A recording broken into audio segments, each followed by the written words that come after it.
سب طرح کی تعریف اللہ ہی کے لیے ہے جو تمام مخلوقات کا پروردگار ہے، اور درود اور سلام ہو اس کے آخری پیغمبر محمد صلی اللہ علیہ وسلم پر میں شیطان مردوں سے بچنے کے لیے اللہ کی پناہ مانگتا ہوں۔ شروع اللہ کا نام لے کر جو بڑا مہربان نہایت رحم والا ہے۔ 2017 کی بات ہے، انڈیا سے ہماری اکیڈمی میں فون آیا۔ ان دنوں ہمارے عثمان بھائی فون سنتے تھے، سارے کام اکیلے یہ کر رہے ہوتے تھے۔ تو انہوں نے مجھے بتایا جی اس طرح انڈیا سے ایک فون آیا ہے ایک مفتی صاحب کا، اور وہ منظر الاسلام بریلی میں جو اعلیٰ حضرت کا مزار کے اوپر مدرسہ بنا ہے، جس کے نام سے دنیا میں بریلویت پھیلی، جس طرح 1867 میں دیوبند مدرسہ بنا، یہ 1896 میں بنا منظر الاسلام بریلی۔ تو وہاں سے کال آئی ہے ایک عالم دین کی، اور وہ کہتے ہیں جی میں نے علی بھائی سے بات کرنی ہے، وہ میرے محسن ہے، اور میں عموماً کوشش کرتا تھا کہ آخری درجے تک فون نہ ہی سنوں، لیکن یہ جب انہوں نے کہا نہیں بریلی سے ہے اور عالم ہے اور بات کرنا چاہتے ہیں، عالم ہے مفتی ہیں، میں نے کہا جی کرائیں بات۔ انہوں نے خیر ان کو ٹائم دے دیا اگلے دن کا۔ تو میں عثمان بھائی کے محلے میں جا کے میں نے عشاء کی نماز ان کے ساتھ پڑھی۔ عشاء کی نماز کے بعد فون آ گیا ان کا، اتنی دعائیں دے رہے تھے وہ، اور کہتے ہیں کہ میں یعنی سینکڑوں سٹوڈنٹس کا استاد ہوں، اور میں مدرسے میں پڑھاتا رہا ہوں، اور میں نے منزل اسلام سے ڈگری لی ہوئی ہے، آپ کے ایک مفلٹ نے مجھے مسلمان کر دیا صحیح معنوں میں۔ میں نے کہا کون سا؟ کہتے ہیں دعا صرف اللہ ہی سے۔ میں نے کہا یہ آپ نے؟ کہتے ہیں وہ آپ کا میں نے کلپ ایک سنا تھا، اس میں آپ کہہ رہے تھے کہ یہ آپ پڑھیں، تو میں نے ڈاؤن لوڈ کر کے اسے پڑھا، تو مجھے پتا چلا کہ سب سے بڑے شرک کے نمبرداری دنیا میں آپ ہیں، عالم ہو کر۔ کہتا ہے کہ میں نے پھر اکتفا نہیں کیا، کہتا ہے میں نے 30-35 علماء کو اپنے گھر کھانے پہ بلایا اور کہا کہ ایک ضروری بات ڈسکس کرنی ہے۔ ان کے سامنے میں نے پمفلٹ شروع سے لے کے آخر تک پڑھ دیا، جس طرح کہ حضرت جعفر طیار نے نجاشی کے دربار میں سورہ مریم پڑھ کے تو توحید بیان کی تھی۔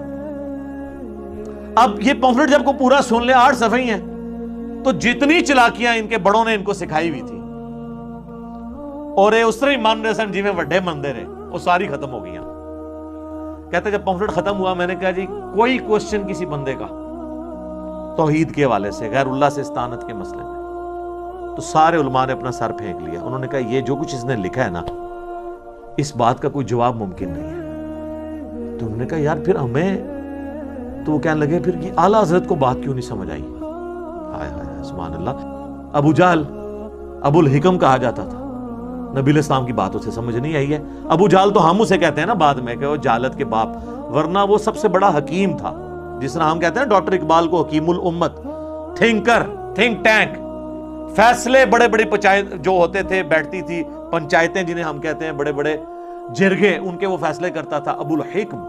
ابو جہل اس لیے کہا گیا کہ یار اس کو نہیں بات سمجھے، اتنا سیانہ بنتا تھا، اور اس کے غلام سمیہ اور یاسر، عمار ابن یاسر کے ماں باپ، ان کو بات سمجھ آ گئی، یہ تو اللہ کے فیصلے۔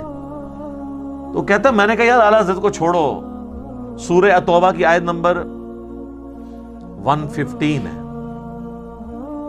کہ اللہ تعالیٰ اس وقت تک موت نہیں دیتا جب تک کہ ایک دفعہ حق واضح نہ کر دے۔